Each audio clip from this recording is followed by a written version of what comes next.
आता आपल्याला काय बघायचं बघा, equation describe the relation between the velocity and time graph. आता हे जे आहे वेलोसिटी अँड टाइम ग्राफ मध्ये काय रिलेशनशिप आहे ते आपल्याला बघायचे कशानुसार, इक्वेशन नुसार. तर तुम्हाला इथं काय दिलंय बघा, figure 1.9 show the change the velocity with time of uniform acceleratory object. आता वेलोसिटी चेंज व्हायला लागली कशानुसार, टाइम नुसार. आणि कशी व्हायला लागली, युनिफॉर्मली ऍक्सिलरेटरी ऑब्जेक्ट. तर object start from the point D and the graph velocity u. आता ऑब्जेक्ट जे स्टार्ट कुठून करायला ह्या पॉइंटवर, आणि त्याची ती काय दाखवली, त्याची इनिशियल वेलोसिटी दाखवली.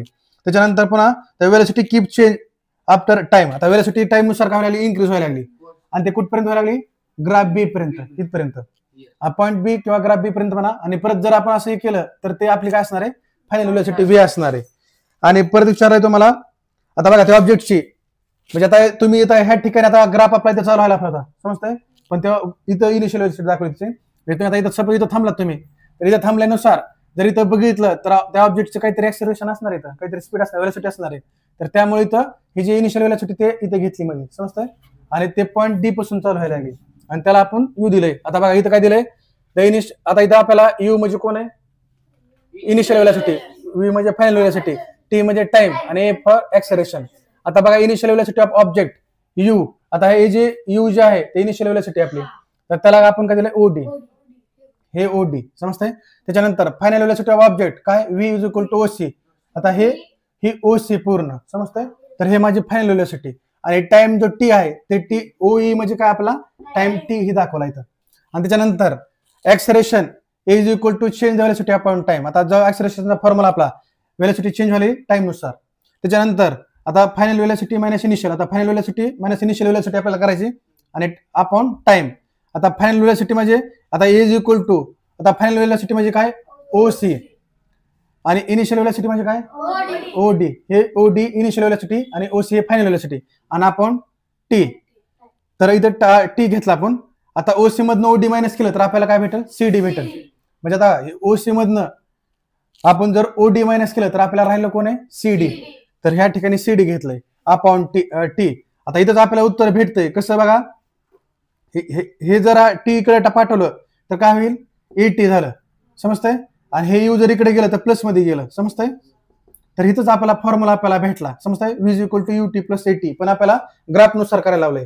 आता ग्राफ नुसार बघा, बी म्हणजे आता बघा इथलं हे पूर्ण बी, हे बी plus A plus A B, समजतंय. म्हणजे B is equal to A plus A B असं आलं तुमचं. आता बी म्हणजे माझं कोण आहे, ओसी. म्हणजे बी ह्याच्या ओसी असणार आहे माझा. त्याच्यानंतर ए म्हणजे काय माझं, ओडी असन. तिकडचं ए म्हणजे माझं इकडचं ओडी असन. आणि ए बी म्हणजे माझं काय असणार आहे, सीडी असणार आहे, समजतंय. आता बघितलं आपण हे ए बी माझं काय असणार आहे, सीडी. कसं सीडी कसं आलं, ज्यावेळेस आपण ओसी मधनं ओडी मायनस केलं तर आपल्याला काय भेटत होतं, सीडी भेटत होतं. तर हे माझं काय असणार आहे, इथं एबीच्या ठिकाणी सीडी आलं. आणि आता ओसी म्हणजे काय माझं फायनल वेलोसिटी व्ही, ओडी म्हणजे माझी इनिशियल वेलोसिटी यू, आणि सीडी म्हणजे कोण आहे माझं, सीडी म्हणजे आपण इथं आता आलेलं एटी, समजतंय. आणि ह्या ठिकाणी माझी इक्वेशन झालं कम्प्लीट, समजतंय. तर पहिलं इक्वेशन वेलोसिटी टाइम ग्राफचं बघितलं आपण, समजतंय. आता दुसरं इक्वेशन बघायचं.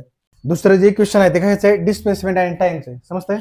आता ह्याच्यामध्ये आपल्याला हे प्रूफ करायचं, S is equal to U T plus 1/2 AT square, समजतंय. आता तुम्हाला इथं बघा, आता इथं एस म्हणजे काय, डिस्प्लेसमेंट आहे, टी म्हणजे टाइम, पुन्हा इथं यू म्हणजे कोण आहे, आणि ए म्हणजे काय, ऍक्सेलरेशन. आता इथं बघा, area under the velocity time graph give us displacement calculate the area. म्हणजे हे तुम्ही जर आपण हे केलं तर आपल्याला खालचा एरिया भेटतोय, समजतंय. म्हणजे आपण जर काल बघितलं रेक्टँगलचा जर आपल्याला एरिया काढायचा असेल तर इथून जर आपण खालचं हे केलं तर आपल्याला एरिया भेटतोय. इथं तुम्हाला इथं फॉर्म्युला दिलाय बघा, S is equal to area of quadrangle D O E B. आता बघा डीओई बी हा क्वाड्रँगल आहे पूर्ण असा मोठा एवढा, समजतंय. आणि परत पुन्हा is equal to area of rectangle D O E A. आता ही डीओई ए हे कशाचं आहे, रेक्टँगल आहे. म्हणजे क्वाड्रँगल कोणता आहे, ओ डीओई बी हे माझा कोण आहे, क्वाड्रँगल. रेक्टँगल कोण आहे, डीओई ए, समजतंय. आणि ट्रँगल कोण आहे, डी ए बी, समजतंय. आता बघा, आता रेक्टँगलचा आता फॉर्म्युला आहे लेंथ इंटू ब्रीथ. आता लेंथ इंटू ब्रीथ, आता माझी लेंथ कोण आहे, ही ई, समजतंय. इथं ए घेतलं इंटू आता माझ्या ब्रीथ कोण आहे ओई आलं इथं ओई समजतंय प्लस 1/2 इंटू आता ट्रायंगलचा फॉर्म्युला आहे triangle is equal to height into base आता हाईट कोणती माझं ही ए बी समजतंय ट्रायंगलची हाईट ही ए बी आणि इंटू त्याचा बेस कोणता आहे डी ए समजतंय ए बी करा किंवा सॉरी ए डी करा किंवा डी ए करा एकच आहे परत आता इथं विचारलंय आता ए म्हणजे माझं कोण आहे हे ए म्हणजे माझे इथली इनिशियल व्हेलॉसिटी तर त्यामुळे आपण इथं यू घेतलं समजतंय आता ओई म्हणजे माझा काय टाइम आहे त्यासाठी आपण इथं टी घेतला प्लस 1/2 इंटू आता ए बी म्हणजे कोण आहे माझं इथलं ए बी सी डी समजतंय आपण मागा बघितलं ओसी मधून ओडी मायनस केलं तर काय राहत होतं सी डी राहत होतं मग हे माझं ए बी माझं कोण आहे सी डी समजतंय आता त्याच्यानंतर इंटू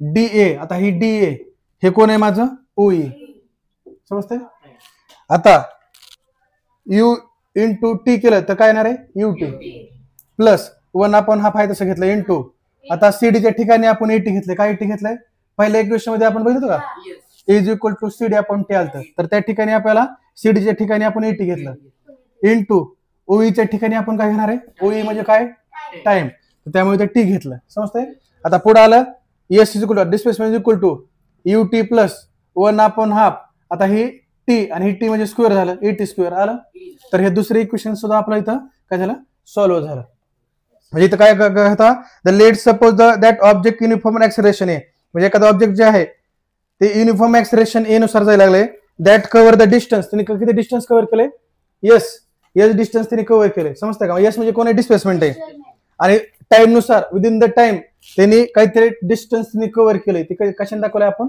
यस न दाखवलंय आणि परत विचारले from the graph distance cover by the object during the time T आता त्यांनी जे ऑब्जेक्टनं डिस्टन्स कव्हर केलंय तर ते काय दाखवले ते टाइम टी दाखवले आणि तो जे डिस्टन्स आहे तो कोण आपला क्वाड्रँगल कोणता आहे डी ओ ई बी समजतंय रेक्टँगल कोणता आहे डी ओ ई ए आणि ट्रँगल कोणता आहे डी ए बी समजतंय तर ह्याच्यानुसार आपल्याला हे काढायचं आहे फक्त आणि ह्याच्यानुसार डिस्प्लेसमेंट आणि टाइम ग्राफ आपल्याला अशा प्रकारे भेटेल सेकंड इक्वेशन पहिलं कशावर भेटलं होतं आपल्याला व्हेलॉसिटी आणि टाइम दुसरं आहे डिस्प्लेसमेंट आणि टाइम वर आपल्याला दुसरं इक्वेशन भेटलं समजतंय तर आता ह्याच्यानंतरचा तिसरं इक्वेशन उद्या बघूया